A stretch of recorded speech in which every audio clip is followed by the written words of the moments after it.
Hey guys, my name is Kevin and this is my presentation for DTB-302 Color Studies, and my topic for today is the psychology of car colors.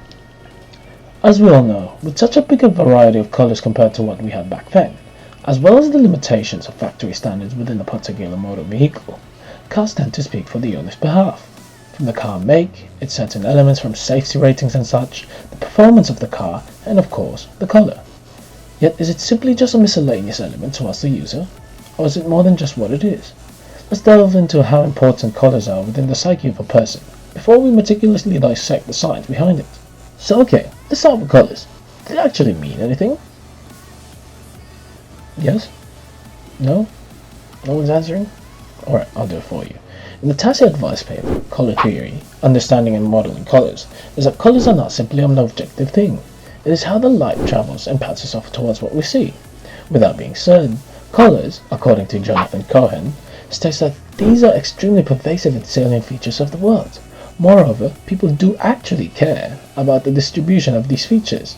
With this in mind, we can safely say that color is definitely a necessity towards choosing between the different shades provided with motor vehicles. See, certain objects or spaces have different sets of colors. A house is usually embezzled with neutral colors. A workplace can either be of a vivid color to create a very exciting space, or of a soft tone to enhance comfort.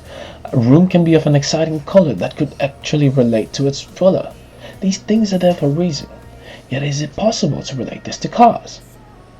Within the University of Kentucky's articulation upon the response to color states that people perceive different colors, which then creates different reactions towards it. The physical reaction could vary from being quite prejudiced to something or instantly be attached to another.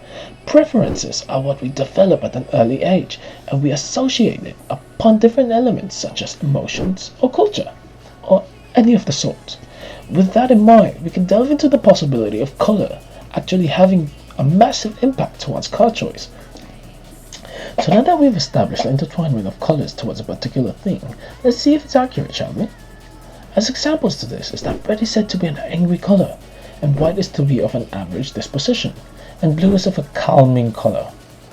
Are these true to its definitions though? Do people with red cars tend to be more aggressive people than those that have a blue colored car?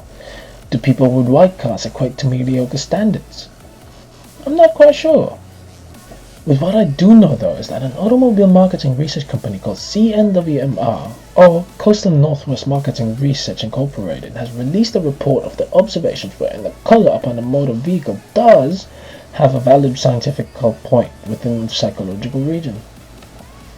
CNWMR's findings state that red is considered as the most intense color, which relates to the true definition of red being somewhat concentrated in its own way, as well as white being light and neutral, blue producing calming chemicals, and green as refreshing. As said within an introduction to color study, is that the color is a stimulant towards a person. It arouses the viewer's sensory perspectives towards that particular object, albeit an intimate yet immediate experience. So how does a person choose the color of the car? Is it of simple preferences, or is there something more behind it?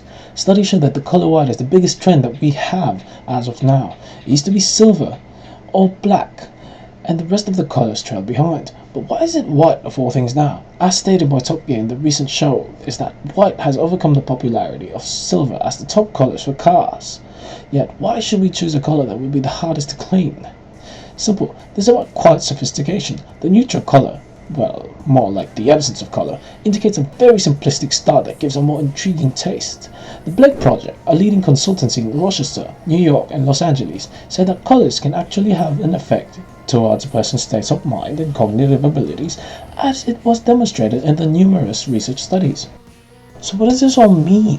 It just goes to show that color is such a huge element that considerably one of the key factors in terms of motor vehicles, such as the evocative color theory article by the San Jose State University.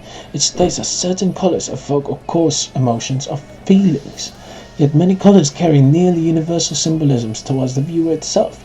On the other hand, a collaborative article by university professors from both the University of Rochester and Munich say that colors, such as the color red, create an effect within performance attainment. Thus being said, colors have a reactive purpose in the human psyche.